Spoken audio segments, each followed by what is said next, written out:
Okay, so we're going to get through this. I want to get you guys out of here early. Unless y'all have a bunch of questions, then it's on you guys, not me. We're going to walk through this stuff. The human trafficking one, what I'm going to talk to you about first is I'm going to take whatever, or at least the goal is, I'm going to take whatever it is that you believe trafficking is right now, and I'm going to break that down to nothing, and then we're going to build it back up. Does that sound good? So before we get into that, though, we'll have to add what she was talking about to my list. So it was an app. So there is a type of AI app where you can go onto it, and there are all hundreds of different characters. So essentially it can be characters from a TV show, it can be a fake female, it can be a fake male, it can be a demon, it can be an angel, whatever. And then your child basically, or whoever, can go on there and they can select character, and then they can conversate with that character, and the AI will respond to them as if they are that thing. So, you know, in a theoretical world, right, like it's fake, you know, so it's like, oh, what's the harm? But there could be a lot of harm in that, especially if, like, you got a young 15-year-old male and he's going on there to talk to one of the good-looking character females, right? So, you know, some weird things can be happening there. So mark that off your list. Yes.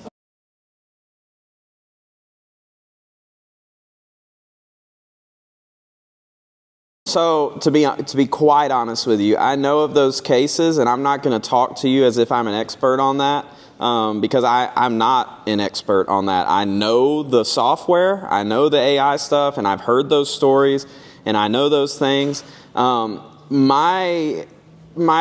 I would do if I was going to do something like that is you have to, like I said, slow down. You have to slow down with your child, because obviously you're going to see that, and your anger or whatever it is going to immediately be up here. You got to bring that down, because if you meet them up here, they're going to meet you even farther, and then it's going to escalate into something we don't want it to be. So we have to sit back, slow down, and we have to think, okay, whatever my action is here is going to have a reactive reaction from my child. And what am I wanting to see from my child in that reaction? Now, you can't always predict the reaction. But if you know, if you can think, okay, well, I can go in there and I can snatch their phone and never let them get on the internet again, you probably can guess how they're going to act, right? But so I would say that obviously there needs to be a conversation, and we need to try and break through that wall of, hey, this person is not real, before removing it. Like, I'm not saying just let them free, you know, just whatever they want to do, keep talking to it, but, like, you know, if they've truly been talking to them for a year, 2 years, whatever, and you're concerned about the removal of that, I would say, well, like, okay, the only time you can talk to them is when I'm sitting here right with you. And then you start to back it down slowly rather than a jump reaction, is what I would do. Because, I mean, you see a lot of times stuff like that, where not just the AI stuff, where stuff gets removed from a kid quickly, and unfortunately, they think the only way to deal with that is to take their life. And we never want that to be what happens. We want to remove everything that could make that happen. So I would recommend just doing it slowly and being like, you can talk to them if I'm sitting here with you on the couch, and then if they break that, if you find them talking to them and they're not in, then okay, we got to figure something out here. You got to go by my rules and stuff like that. But I'm not an expert on that, so that's just what I would do. Yes.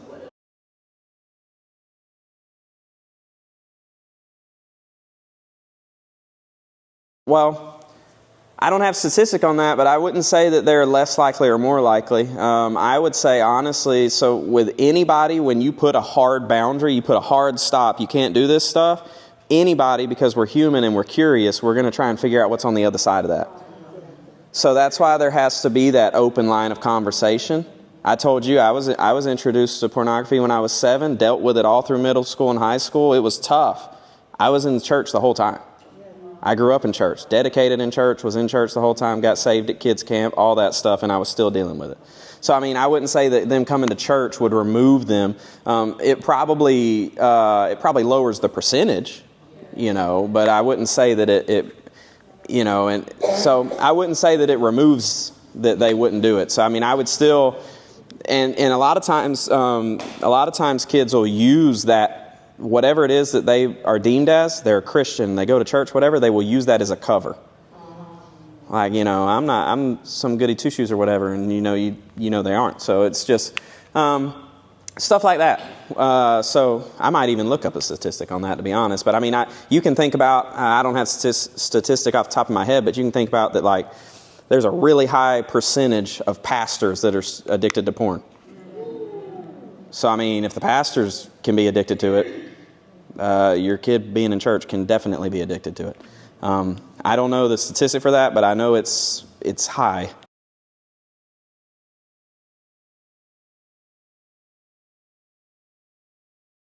If you're talking about what made me realize that I have a problem, it was getting serious with Jesus. Like, I got saved at kids camp, but at the same time, until I was probably about 14, I didn't understand that pornography was not good. So it was probably around right when I joined the youth group, moved from what was then Royal Rangers. I don't know if y'all do Royal Rangers here, but some churches do, some churches don't. But I went from Royal Rangers to youth, and I guess if I had to pick a specific moment, it's probably about that point, because they started talking about subjects like that and like, hey, that's not good. And then I was like, well, I've been doing that this whole time, and that conviction started to come, and that conviction started to drive me to go away from it. But at the same time, my desire had left, but the habit was still heavy. So it was at the point where there was no chance I was saying no as soon as I got that temptation. And most guys who are dealing with this, if they're heavy into it and they've been doing it for years and they didn't think it was wrong, the likelihood of them getting a temptation and saying no to that temptation is almost zero, unless they start supplementing things and start fixing it in their brain. Because, I mean, they say that when somebody's addicted to pornography, their brain reacts to stimulus in that way, like the same way like a heroin addict does when they get a hit of heroin. And it rewires your brain. And like we were talking about with the dopamine, is you gotta walk that back. You got to walk it back. It takes a lot of prayer. Takes a lot of accountability. So that's what I didn't go into that. On those papers that I passed out to you, Rachel and I have created partnerships because we're doing this, because I believe the Lord has blessed us to do this, partnerships with companies, the monitoring companies. And I said I was going to recommend one, and I didn't, did I? So Bark, I highly recommend Bark. It's on that paper. So Bark, I don't remember their website, but either way, we have secured a partnership with them, and I believe, correct me if I'm wrong, but we don't get anything from this. We just help them make their stuff better. But it's a free month. Is that what it says on there? So you get a free month. So if it's something that you don't know if you want to do, there's your free month. Try it. If it works for you and your kids, keep doing it. And then the one under it, Ever Accountable, is a company that they have actually said, we're not only working with them and it's going back and forth, but everybody who uses that thing to help somebody with pornography, they will make a donation to our ministry, which is cool. Bark, they're more nationwide, and they're not like a Christian company, but Ever Accountable is.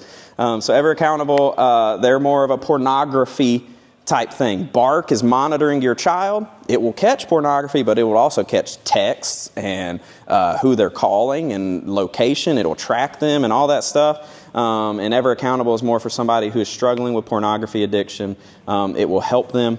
And by using that, you can get 20% off the 1-year plan, which takes it from like $90 down to like $70. Which for, if you do that out over the months, that's not bad compared to other things. I don't recommend Covenant Eyes. Y'all have probably heard that one. I don't recommend them. That's what was on my computer and my phone when I was in middle school and high school. Didn't matter. I got around it easy every time.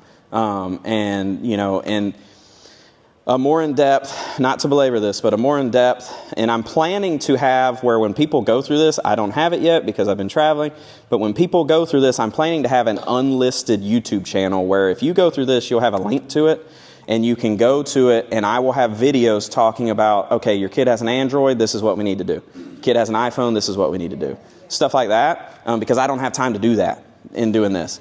But my plan is to have that, and being I've already been here, when I do get that going, I will send the link to Pastor Rachel, and she can, if you want it, you can do that. But iPhones, Apple, Lord, Apple does not care. Apple is all about the privacy of the primary user. And the primary user to Apple is your child, not you. Even though you're paying for the phone, even though you bought the phone, primary user is your child. So the problem becomes when you have Ever Accountable on an iPhone, Ever Accountable is not going to monitor everything on the iPhone because Apple won't let it. Apple won't let it monitor Snapchat, and Apple won't let it monitor all these things because privacy of the user.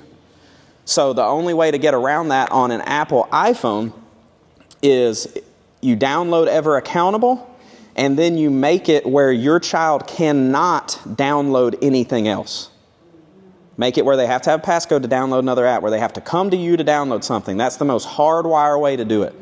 Because when it comes to Covenant Eyes, how was I getting around it, right? When I was doing it, or Ever Accountable, if you're on an Apple phone, if you're on an Android, Ever Accountable will lock it down like nobody's business. But on an Apple phone, all you have to do is download something like Reddit. Reddit's full of pornography. You can get to it easy, and the monitoring apps do not monitor it.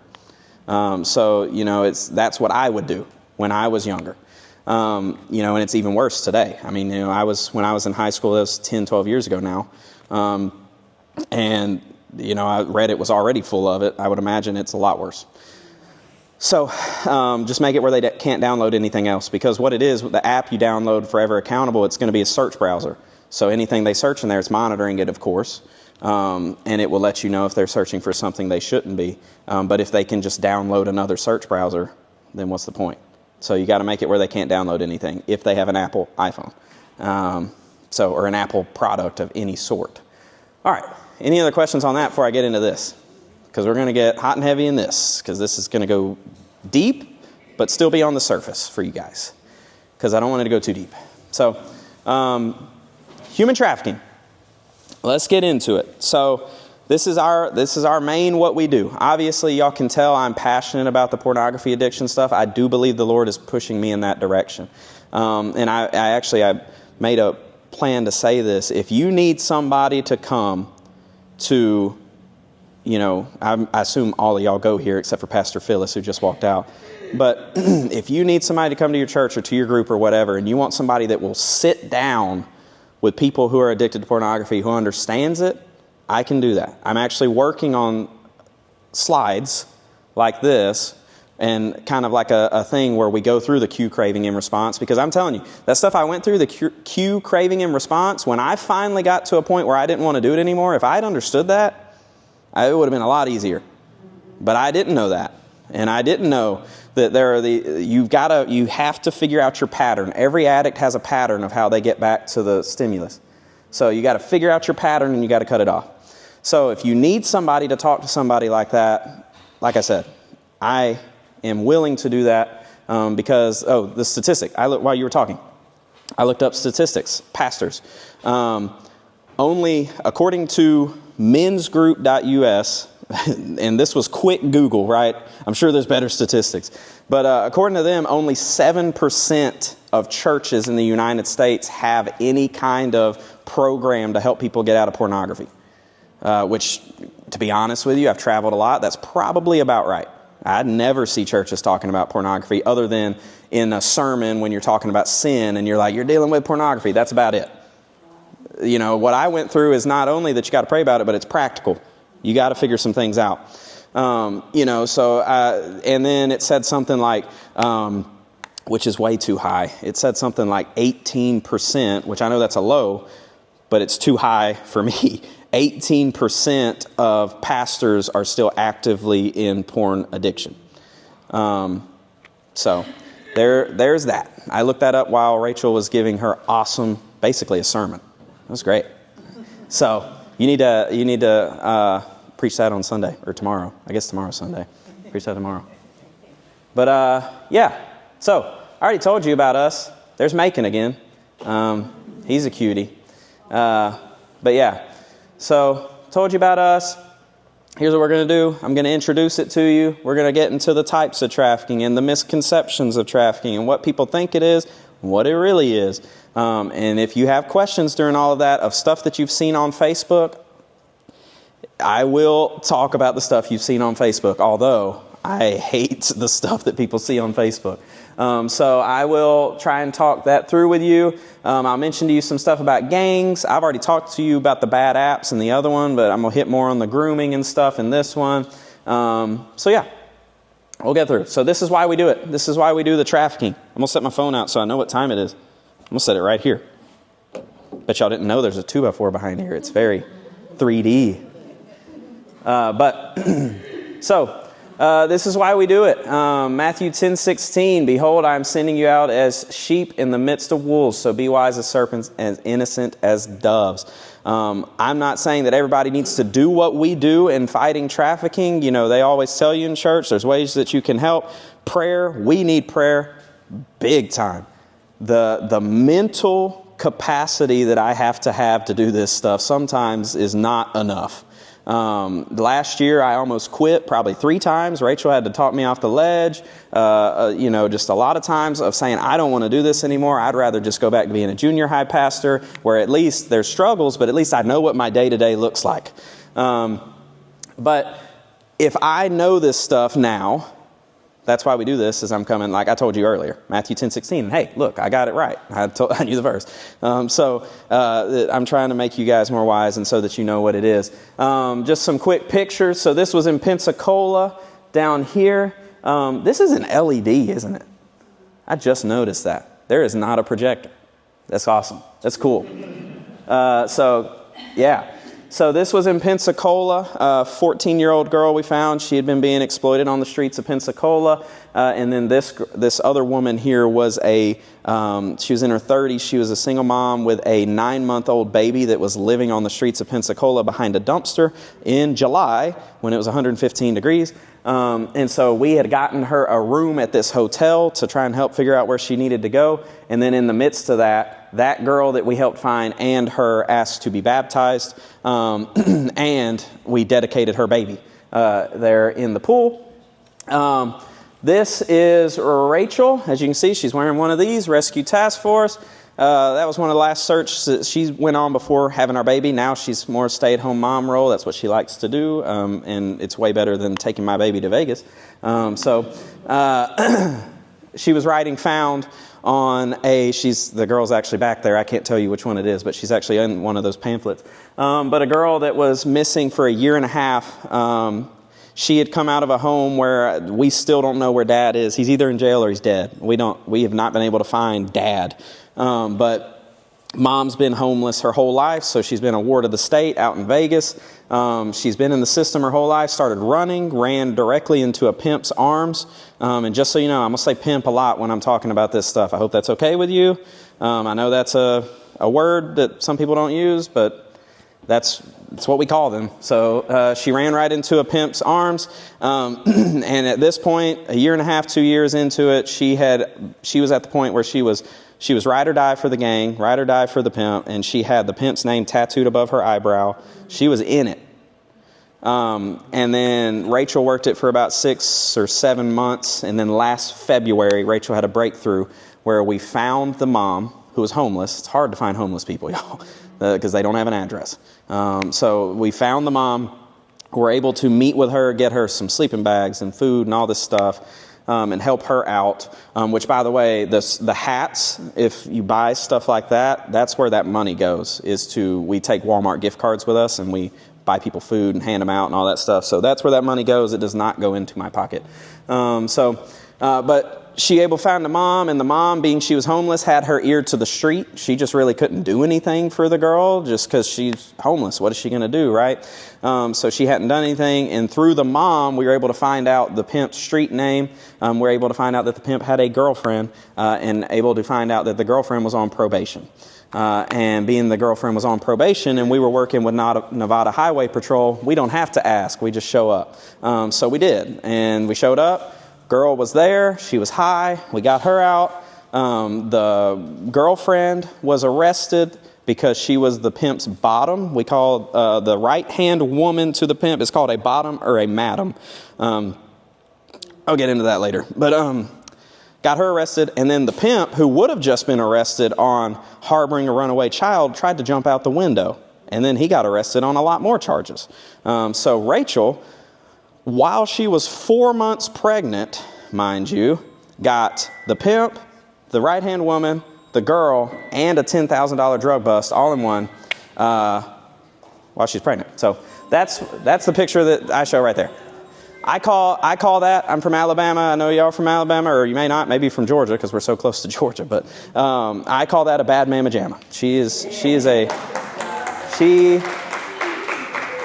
She may seem like, if she comes in here, which I don't know, because my baby had a little rough night last night, but she seems like just a Southern belle and, unassuming and everything, but that's a bad woman right there. So, and then this picture, this was the first case that I ever worked about 3 years ago. Her name's Cassie, and she changed my life. I'm not going to go into her story, but she changed my life. Know that.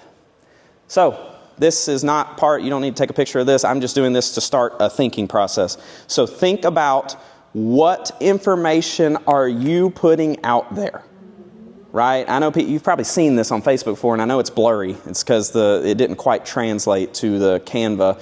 But think about what information you're putting out there, whether it be on social media, whether it be on your car. Are you telling people exactly where your kids go to school? Are you telling people exactly how many kids you are? Like, when I'm trying to find missing people, I use information like this to find them, whether it be on social media or whether it be on a car or whatever, right? So if I can find people using that, a bad person can most definitely find people using that. Right? So you just think about the information as we're going through this. Think about the information that you are putting out there to the world around you. And how could it be, in a worst case scenario, how could it affect you? That's it. I'm not trying to scare you or anything like that. Just think. Think about it. Be mindful of it. So what is human trafficking? Human trafficking is a very complex issue, and the most basic definition I can give you of human trafficking, which I will go into it, but the most basic definition is that human trafficking is where one person, there's three people, there's always a lot of people involved, but at the very basis of it, there's three people involved. There's one person taking another person and selling them to another person. Whether it's for labor trafficking, whether it's for sex trafficking, whatever. I work sex trafficking cases. I do not work labor trafficking cases. They will not allow us to work labor trafficking cases, because a lot of that is people coming from other countries, and they won't let us work those because there's a lot of red tape around those. And when you get a nonprofit tied up in it, as much as I would want to help them, they don't let us.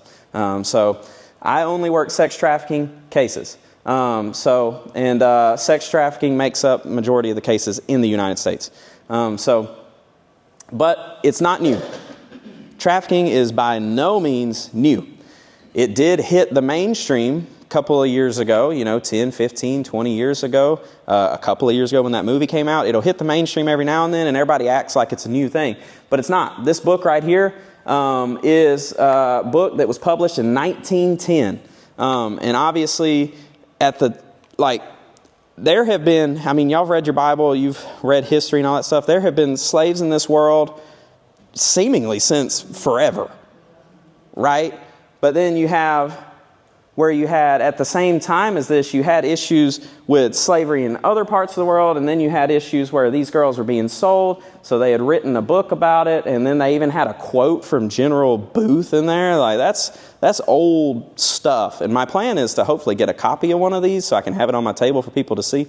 A copy of one of these, and there's also a book that, I am not lying to you when I say this, there is a book that teaches young men how to become a pimp. I can't remember the name off the top of my head, but I'm planning to have it on my table so that people can see it. That is a real thing. Like, it goes into how to mentally manipulate women to make money for you. That is an actual book that is out there that you can purchase. But it's older. That's 1910, but it's way older than that. First time it shows up in the Bible is Genesis 37, 26 or 28, when Joseph is sold for 20 shekels into slavery, which is about $200 today. People get sold for a lot more money than that every night in a lot of cities. But $200 today, so that's the first time that it shows up in the Bible. Here's some statistics. And just so you know, I'm transparent with you. Some people that talk on human trafficking and stuff won't be transparent with you, and they'll make it seem like everything is just bad, bad, bad, bad all the time. If there is a word, if estimated comes before something, it is an estimation. I'm not going to try to sit here and lie to you and act like that's an exact number. In reality, it's either a little bit more, a little bit less, whatever it is. But it's estimated that there are 40.3 million slaves in the world today. I'm going to be focusing on the United States, but that's in the world. 25% or 75% of them are estimated to be female. 25% of the people in human trafficking worldwide are children. So if you do math on that, that would be 10,075,000 children worldwide. Estimated to be, I don't like this statistic. I'm actually going to take it out. But it's estimated to be a $150 billion industry. That's the one that you'll see people share on social media. I don't like that statistic because it's just, that basically means nothing. The people, the pimps and stuff, they don't turn in tax returns. They're just estimating, right? So it's just, I'm going to change that. If you ever go through another one, it's going to be changed. But I'm not a big fan of that statistic. So this is the United States from 2020 to 2022, and y'all saw the 83%. I had those statistics. This is just from that same study. There were 20,288 cases of sex trafficking reported to the national hotline. That's 28.1 cases reported every day for 2 years of human trafficking, sex trafficking. Considering that those are just the cases that were reported, it's estimated, because we said estimated, right? It's reported. It's estimated that there are somewhere around 30,000 victims in the United States circulating all the time. 37% of those cases were minors. So the math on that is that out of that 20,000, there were 7,506 children who were involved in a sex trafficking case in the United States in those 2 years. And by the way, most of those kids that are in that, most of those kids, we'll get into this, but most of those kids are U.S. citizens. A lot of people think that, it's somebody from somewhere else. A lot of them are U.S. citizens. A lot of the cases, a lot of the kids in those booklets back there, they're not from somewhere else. They're from our backyard. So if the statistics hold true for all victims, that would be, going off of this number, that would be 10,816 children in circulation right now. So this is what that looks like. Those are the years those statistics came from. Those are the hot maps, where it all came from. Right? So if you're looking at this, the thing that breaks my heart is that the Bible Belt is eaten up with it.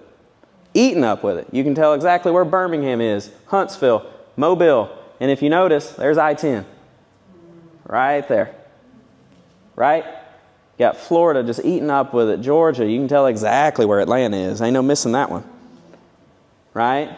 And then California and stuff, and people ask, like, why is there not a bunch here? I told you it's statistics from sex trafficking. Once you get into this area of the country, it's more labor trafficking, just because of the stuff that they produce there. So that's why that looks like that, and it's unfortunate. It is. I don't know exactly. I used Google Maps to get here, but where would Phoenix City be? Right there? Is that Columbus? So Phoenix would be there, so this is Columbus. Right? So ish, something like that. You can tell where Dothan is, all that jazz, Montgomery. So it's interesting. It really is, and it's heartbreaking. So very basic definition. What is the difference? What is the difference? You see people sharing a lot of times on Facebook, this and that was human trafficking, when in reality it most likely wasn't.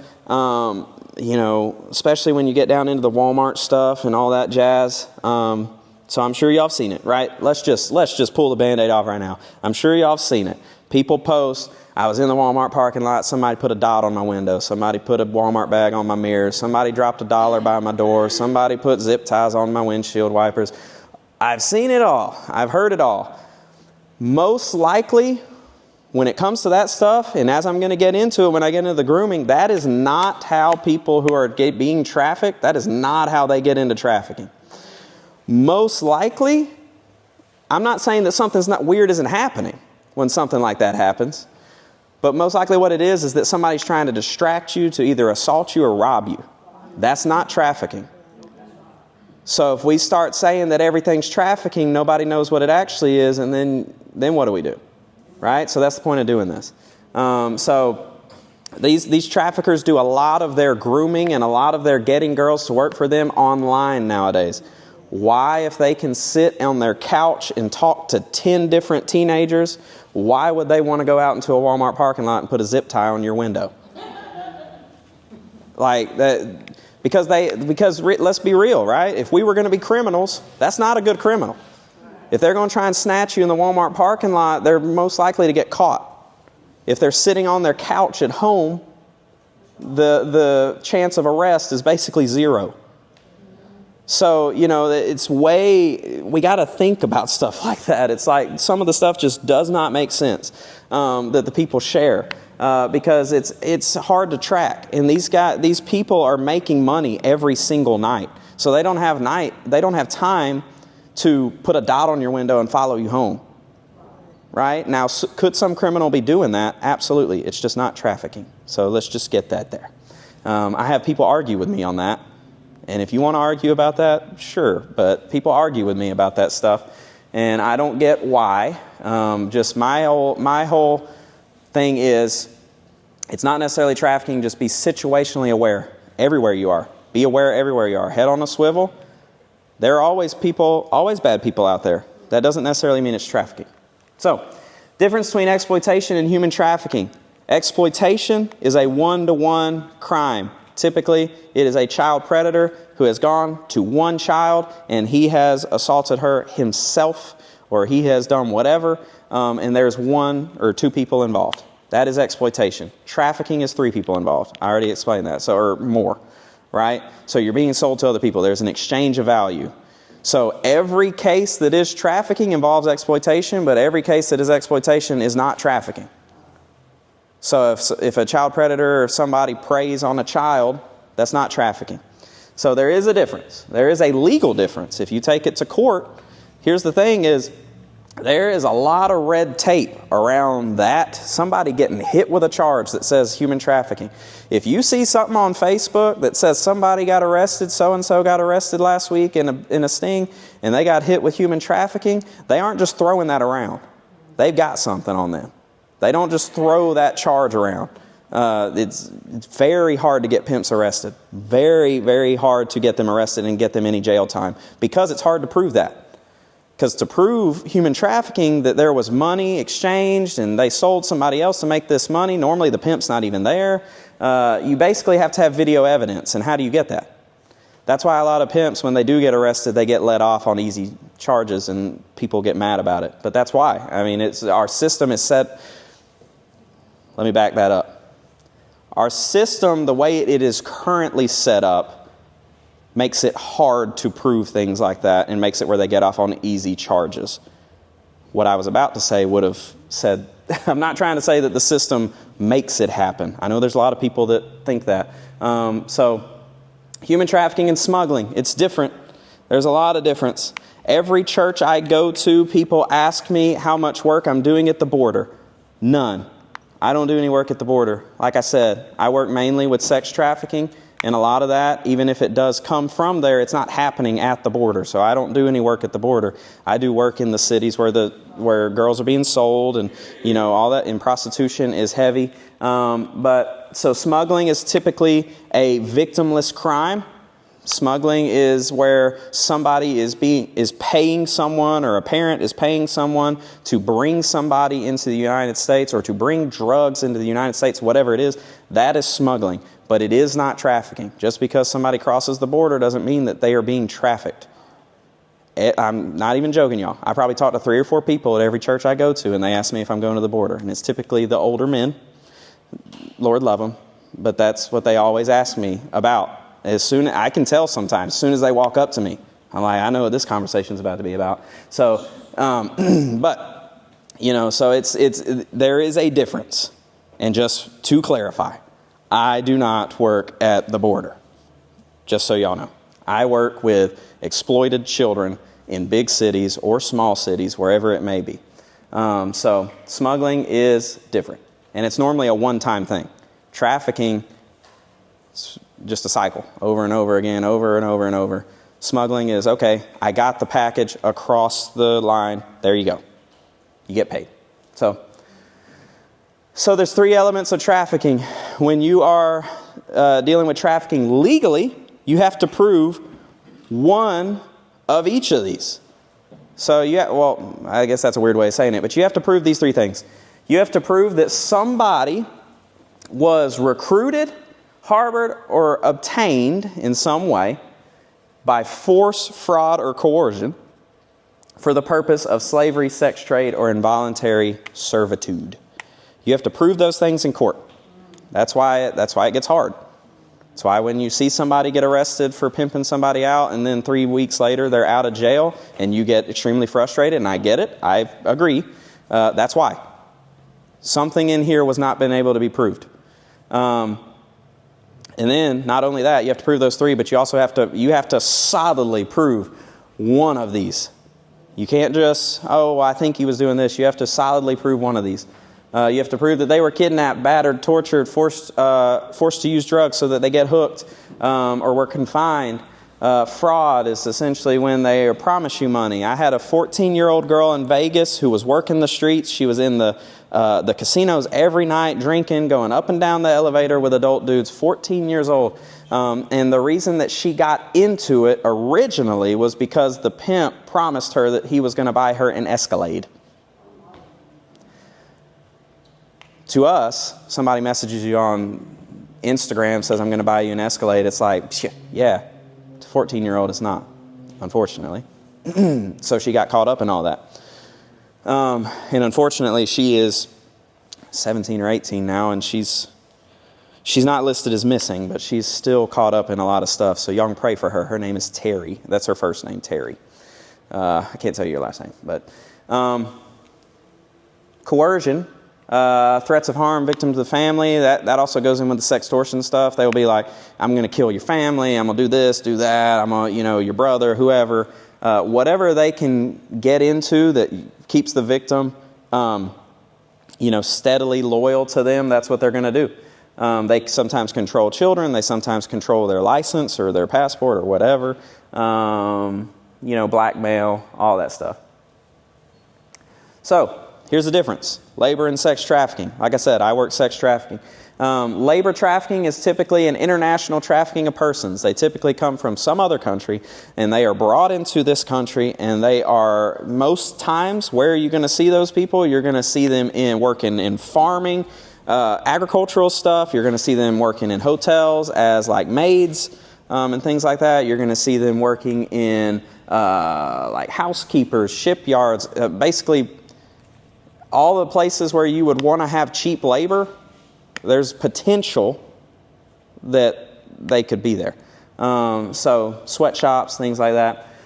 Sex trafficking is two different types, which I'll get into, is organized and familial. Street level prostitution, brothels, massage parlors. I would have to do the research. I would imagine, being you're close to Columbus, that you probably have at least a handful of massage parlors and brothels around here. I live in Florence, Alabama, North Alabama. Our population is around 30,000 people, and we have two massage parlors. Now, that doesn't necessarily mean that there's underage girls there, but it just means that there are adults there that are doing things they shouldn't be doing for money. Strip clubs, mail order brides, escort services, things like that. That's what that stuff will look like. Organized and familial. Here's the difference. Organized, you think about gangs, you think about pimps, you think about lookouts, drug dealers, all that stuff. That's organized. Familial is the unfortunate thing here. Familial is they're being trafficked by a family member. Familial is what we have a huge problem with in the South. A huge problem. People ask me all the time, where's trafficking happening? And I tell them, if you want to look for a prevalent source of prostitution and trafficking, look for money. Cities that bring in money like nobody's business. Atlanta, Birmingham, Huntsville. Wherever the money's going, that's why when we go to Vegas during the Super Bowl, because everybody's going there to bet. So we go there because that's where the money's rolling. So, and then we go to Orlando and Chicago and Detroit. Everywhere where there's money, you can bet it's there. But here's the thing, is that even in the smallest towns, I don't care what your population is, I would be willing to bet everything I have in my bank account that it's happening, but it's familial. Because you'll see these stings and these busts where a whole ring of family, they're all related. They get busted because they've been passing the kids around. Statistically, 45% of cases in the United States are familial. Sex trafficking. 45% of them are familial or family member. And it breaks my heart to no end. It's the reason that I'm doing this, but it breaks my heart to no end. The reason I work with missing and runaway kids is because when I'm looking for missing and runaway, they're going to be in this one. They're in organized, they're with the gangs, stuff like that. The familial, they aren't missing. The familial aren't missing. They're at school. They're walking past you in Walmart, Dollar General, and you wouldn't even know it. And a lot of people think, well, why don't they just leave? We will get into that. We'll get into that. Because that is my least favorite question that anybody ever asks about anything that has to do with this, is why don't they just leave? Why sex trafficking? Why would someone want to do that instead of some other criminal activity, selling drugs or smuggling or whatever? Here's the thing. A pimp can have 2 girls, and this is just an estimate. This is low. They make way more money than this. Just an estimate. They can have 2 girls, $500 a night. They're making $1,000 a night, $365,000 a year tax-free. And their product is, they're just turning it over every night. Same product all the time. If you're a drug dealer, you have to have a lot of money to, well, not a lot of money, but you have to have money to start it up. You have to buy these drugs. Then you have to sell these drugs. Then once you sell the drugs, you have to go and buy more drugs, like a regular business, right? But then you have a lot of people working for you, and you have a lot of people that are willing to snitch in this area, but you have a lot of people in this area that won't, because there's so much money in it. So it's a lot higher risk versus lower risk. And over here, you have your street-level drug dealers that are selling the stuff on the corner, because it's never the big drug dealer that's doing it. It's the guys that are working under him. When they get picked up on some charge, you never know. When people get picked up on that, we can't even get the girls to testify. That's how dumb it is. And I don't have a better word for that. That's how dumb it is. It's such a mental manipulation that we can't even, a lot of times, get the girls who are being sold and abused to testify against the pimp. So that's why they do it. That book that I told you about, it tells them exactly how to do it. So here are some gangs to be mindful of. Yes?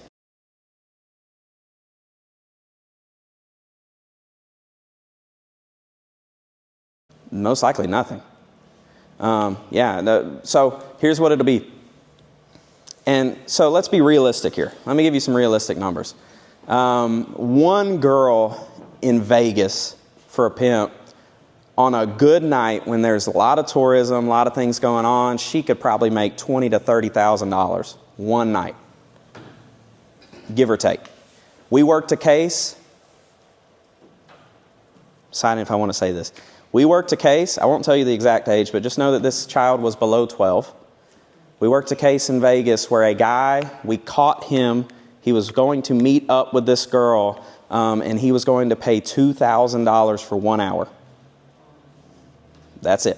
$2,000, which is already double what my estimate thing. That was just for example purposes. But most times nothing. They will buy them food. They'll pay for their dinner. They'll a lot of times they'll get them nails. They'll get them eyelashes, makeup, a purse, shoes, whatever it is. But that's rare. That's not like every night. Like they give their money every night to the pimp, and then he will buy them food every night. But like it's just, yeah, no, they don't get any money.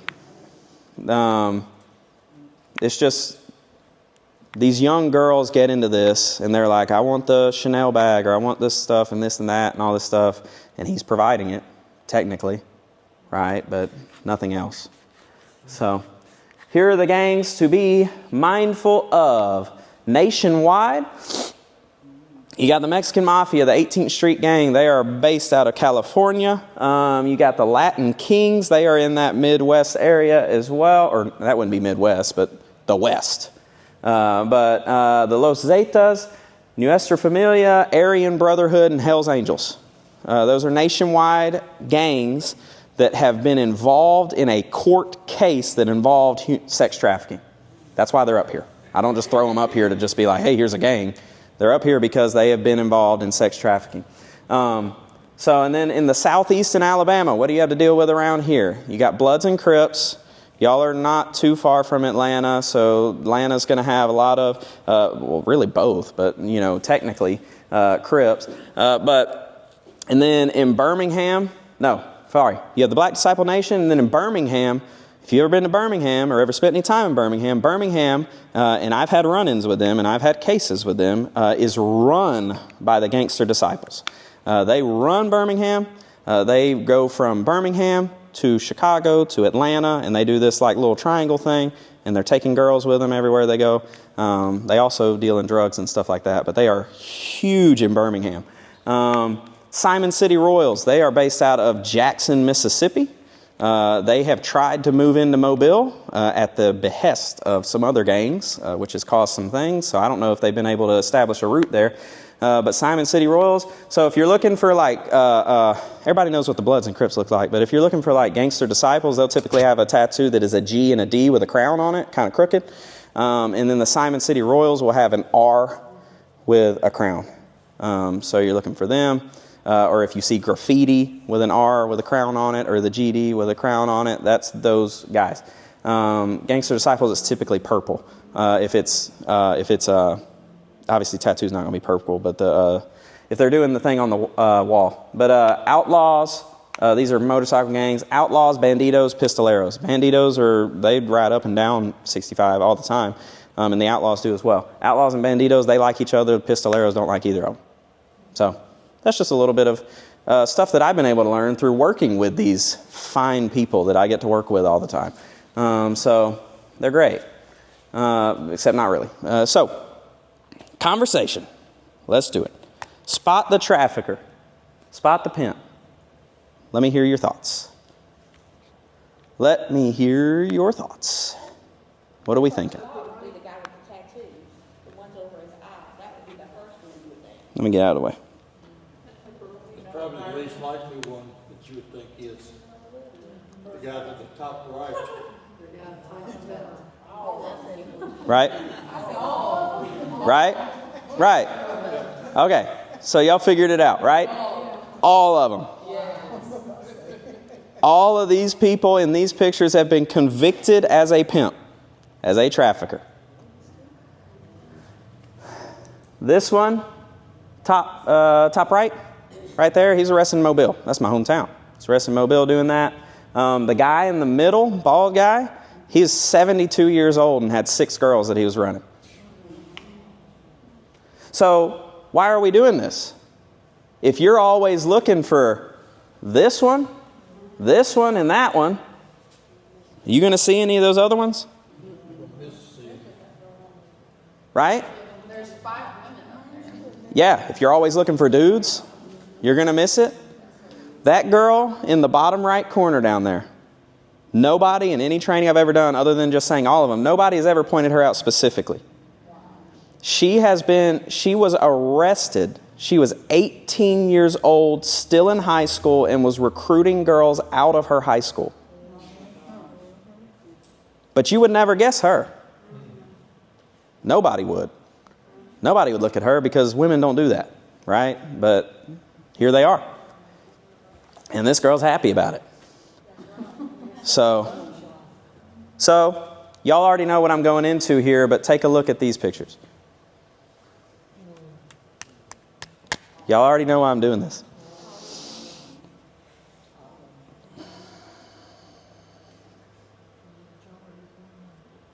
Yeah, it's all of them. So, if everybody's always looking for the girl in the top middle with the bruises and the cuts and the chains or whatever it is, you're going to miss all of these. And if you're always looking for women, you're always going to miss him. And to help you out here, because I know this is sad, this girl and this woman are the same. I just put the two pictures in there to show when she was trafficked and that she is okay. She is now an advocate, because I know seeing a young picture like that is traumatizing. But this girl right here, to mirror what I did on the last one, she was in high school. 17 years old, she was being trafficked. She was on the softball team at school every day. Softball, good grades. So hers was the Amelia one? Is that what hers was? Yeah. Yep. I believe his grandfather, if I remember correctly. Yep. So yeah, this is what they look like.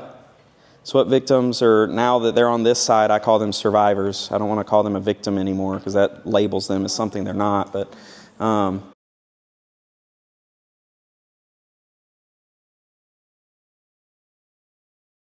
no, not across the country. Across the country will be the gangs and stuff.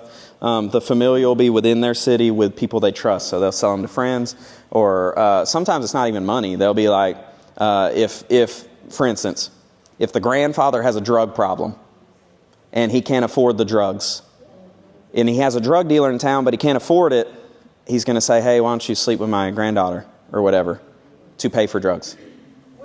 It's typically how it happens. Here's the thing, quick story. We had a story of a girl who came up to us. We were doing a thing, kind of an informational thing like this in a school in Mississippi. And this girl waited, she was 14 years old, and she waited for everybody to exit the gym before approaching us. And she came up to our team and began to tell a story about how from the time of 11 to 14 years old, her daughter would sell, or her mom would sell her to the drug dealer to get the drugs. And we asked her what the best day of her life was, because we try to get them off of the emotional stuff.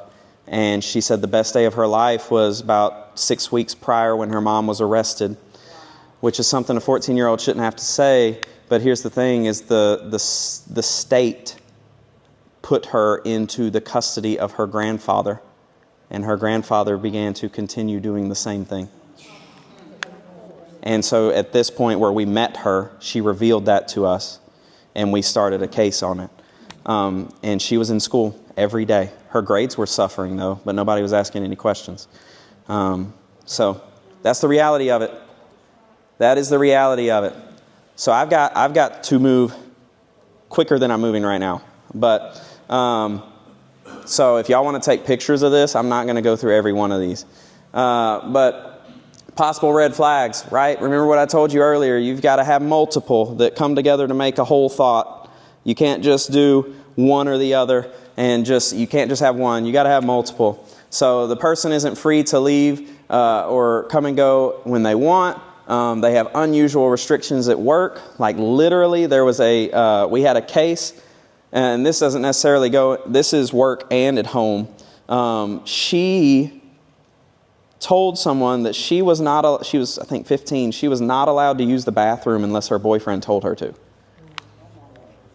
So like unusual restrictions like that. Like, can they go to the bathroom? You think that's weird, but I've seen it. Can they go to the bathroom without having to ask somebody? Are they unpaid or only paid through tips, right? But it's really not that. And they work excessively long hours. The girl who was doing softball, she was reported was telling friends. They would text her at 9, 10 o'clock at night, ask her what she's doing, and she'd say, I'm going to work. Why did no one question that? Why did no one question that a 16, 17-year-old girl's going to work at 10 o'clock at night? That's not normal. That doesn't make any sense, especially in a small town. What's open at 10 o'clock at night, right? So you think about things like that. So did anybody have, and then branding. I think I'll show you all a picture of that. I think it's in there, but everybody get a picture of this? Okay, or at least see it. Did you at least knowledge it in your brain? So this is branding. This is typically what it looks like. It can be anywhere on the body, but see, this one right here is from the Gangster Disciples. That's in Birmingham. That's on the back of her neck. Says Disciple Queen, which basically means she belongs to them. This pimp got arrested because of that tattoo, because in one of the not smarter moves by a pimp, he put his actual name on her. which, you gotta, in the work I do, you gotta laugh about some things. That's stupid. Like, that's, you would think people would be smarter. But yeah, in the bottom lip, you wouldn't see that. That was behind the ear, the money bags. Typically what you'll see, it'll be money bags, teddy bears with a crown hanging off of it, money bag with a crown hanging off of it, the name of the gang and queen or princess or whatever. You'll typically see stuff like that. Stacks of cash, all that jazz. Possible red flags for teens. Looks are deceiving, right? So clearly under control of an unrelated male or female figure, refers to older male as daddy or boyfriend, PTSD or disassociation. A teen that's 14, 15, 16 years old shouldn't have PTSD. Shouldn't, right? I know there's certain things, but they should not have PTSD to the level they do. And if you pick up on that, it's like, okay, where's that coming from? So always has hotel key cards for no reason. We had a girl that went missing. Mom said we could come and we could search her room to see if there were any clues to where she went. We found her purse, and her purse was full of, forgive me for saying this in church, but her purse was full of condoms and hotel key cards. And the mom was flabbergasted as soon as she saw it. Immediate red flag. Immediate red flag. Because that is not something a normal kid is supposed to have. And then, the rest of those, I've kind of covered pretty much all of that. So these are your red flags that you're looking for here. So why do they stay? This is the question that I don't like. Never assume you know the whole story. You are thinking about their situation from a healthy mind. They are not in a healthy mind. They are in a situation where love is not the love that you think it is. Not the love that the Bible says it is. Not the love you have with your husband. It's not that. You are thinking about them from a safe couch in your house, and you are thinking, and you're not having to survive. They're surviving. This goes for trafficking victims. This goes for domestic abuse, anything. Asking why do they stay is one of the ways to make me mad sometimes, but I try to be holy about it. So a lot of times the victim has no hope. They think there's no way out. Like I said, fighting for futures. They think they don't have a future. They have fear, shame, and self-blame. Victims are so traumatized they blame themselves. And like I said, you're thinking from a healthy mind. They, a lot of times, are in love with their trafficker. Though that love is not what we know love is. They are in love with them. I don't know how hard, I know you probably know how hard it is to get somebody away from somebody they love. It's extremely difficult. To explain quickly, we had a guy from Mississippi who came out with us to Vegas for the first time, and we were walking down the street, and we noticed that a pimp was in the alleyway over there and was beating his woman. And we were going to call the cops because that's what we do. We're not trying to get stabbed and killed. But he was from Mississippi, good hometown Southern boy. He was like, I can't see that happening. So he runs up there before we can even stop him, tackles the guy, and is holding him down so that we can call the cops. When the woman got to her senses, she got up and started beating him, saying, you're hurting my boyfriend. That is the most simple way I can make that make sense, how these girls think. Right? It's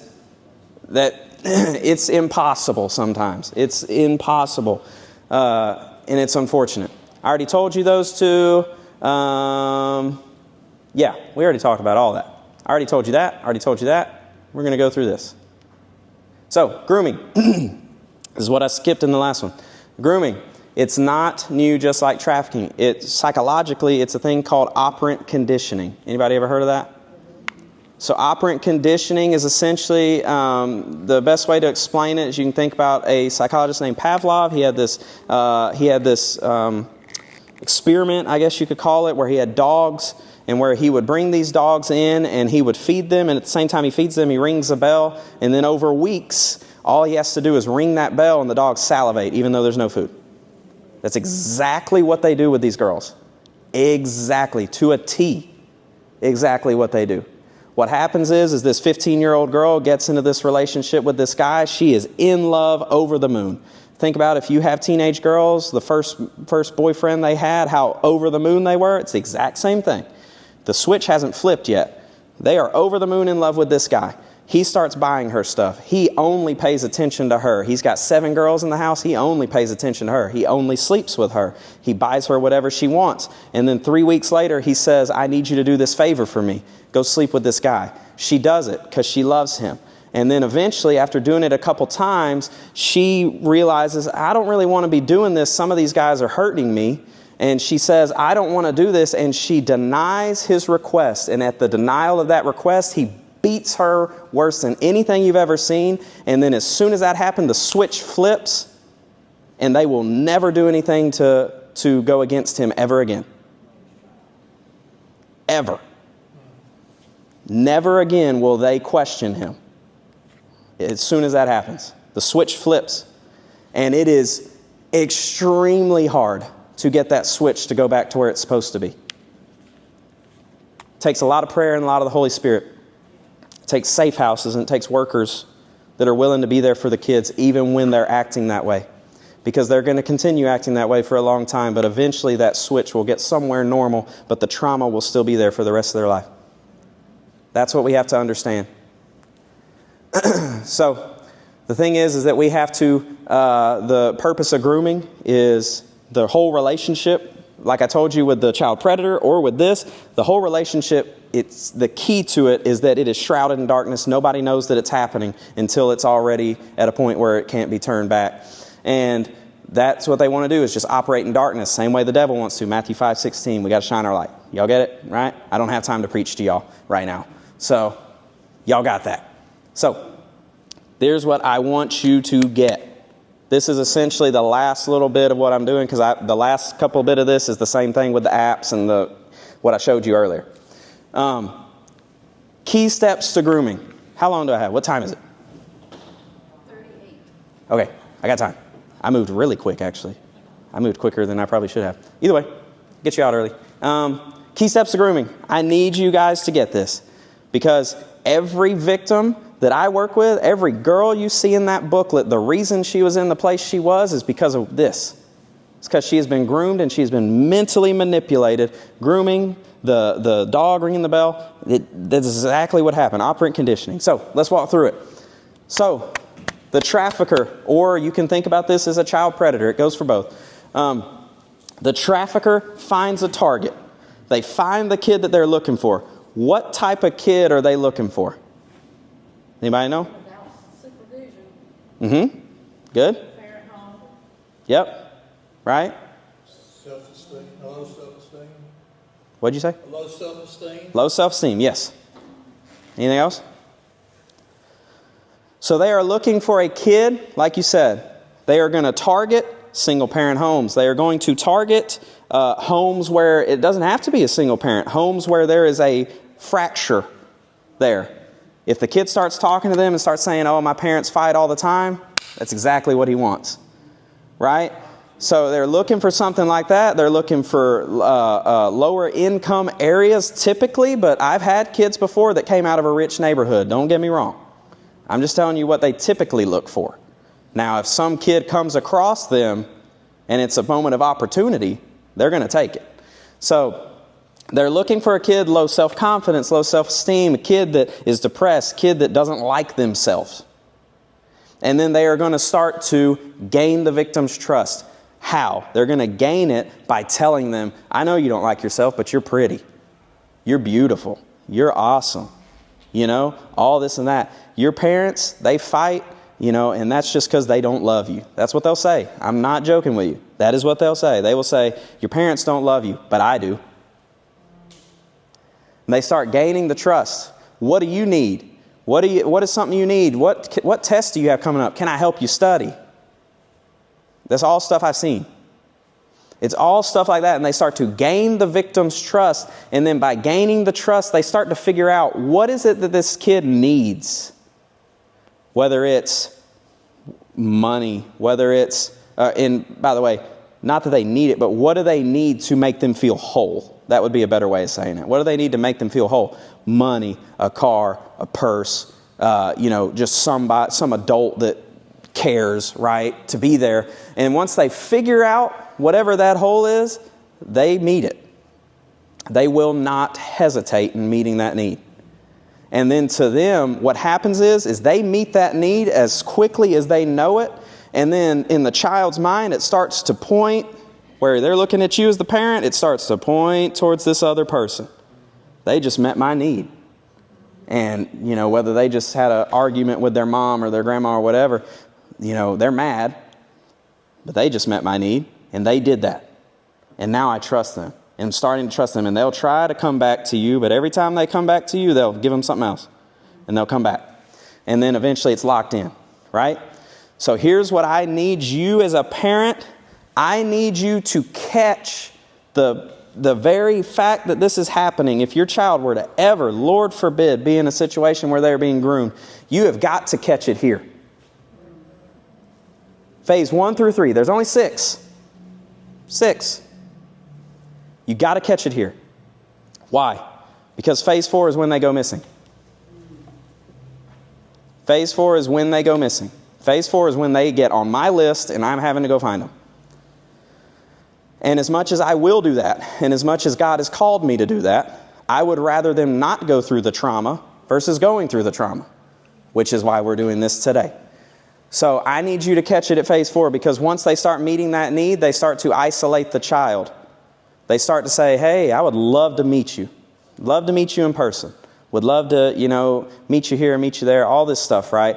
Would love to see you in person. And then once they see them in person, they sexualize the relationship. And then once they do that, the child is in love, head over heels, something you could never imagine. And then they maintain control by what I told you, the beating, the drugs, the alcohol, whatever it is. They get them hooked on something. And they use it to control that child. I beg you as parents, if anything ever happens that looks like anything like this, call me immediately. Call the police immediately. I think this is happening. If you want to call me before calling the police so I can confirm whatever your suspicions are, and then you call the police, let's do that. But catch it here, please. Because after they go through this, the kid is not the same anymore. Every kid that's been on my missing list in almost 4 years, I go into it looking for that picture, and every time I find them, they are not that anymore. They are not the kids you think you're looking for. They are different. They have experienced things, they are surviving, and they are different than the kid that you knew before they got into this mess. So we got to catch it. Signs a child is being groomed. They have a second phone that they got from a friend. Remember I was telling y'all about gifts earlier? Getting gifts that they are getting from a friend. And when you ask them, well, who's that friend? And they can't tell you, or they get angry at you asking who it is, red flag. Shows up at home with new expensive things, but they either can't tell you, right? Anger. Can't tell you where it came from. Suddenly becomes extremely secretive, even though they haven't been like that before. Especially in what they are doing online. That can go for pornography addiction and this. Suddenly becomes very interested in drugs or alcohol. If you have a kid that has not been involved in that type of stuff, and all of a sudden they're all talking about drugs and all that stuff, it's like, okay, well, who are you? Either you've got some bad friends or you're getting involved with somebody you shouldn't be. Becomes extremely violent when they are pressed about who they are talking to on the phone. You walk in their room and they're talking to somebody on the phone, they immediately hang it up. You ask them who it is, and they're like, just biting your head off. We need to figure out who they're talking to. 100%, every time. Meets friends in unusual places. Something I went too fast to explain. It goes with this. Phase 4. Sometimes the parents feed into this, unfortunately. Because you have a kid that is isolated, doesn't have a whole lot of friends, and then all of a sudden they're like, I'm going to go meet this person, I've got a new friend, and you're like, oh great, here's $20. They feed into it on accident. It's not their fault, but they do because they're happy their kid has a new friend. So, meets friends in unusual places. If they're going to go meet a friend at the park in your neighborhood and they've never been to that park a day in their life, like, at least drive them there, right? And, and all that stuff. Don't just let them go about their business. Has older boyfriends or girlfriends, gives you fake name for friends. That's something I can help you figure out. Suddenly begins sneaking out of the house at odd hours and has hotel key cards, cash, or condoms on them way more than, the hotel key cards and condoms, of course, but cash way more than you would have given them. So, key questions to keep in mind is, are they clearly being forced to do something they don't want to do? Is the person allowed to freely leave their place of work or residence? Has the person been physically and or sexually abused? Is the person being threatened? Does the person get paid directly for their work services, or do they get paid indirectly, like I was telling y'all about with nails and lashes and makeup and shoes? How many hours does the person work in a day? When do they work? Do they have to ask permission to eat, sleep, or go to the bathroom? Has anyone threatened their family? Where do they sleep and eat? What side of the door is the lock on at their home? If you work a job where you're like a plumber or you're like some kind of tradesperson where you're going into houses, this is something that you can recognize. What side of the door is the lock on? What side of the window is the lock on? Does the window have locks on the outside of it? That's weird. Something to talk about.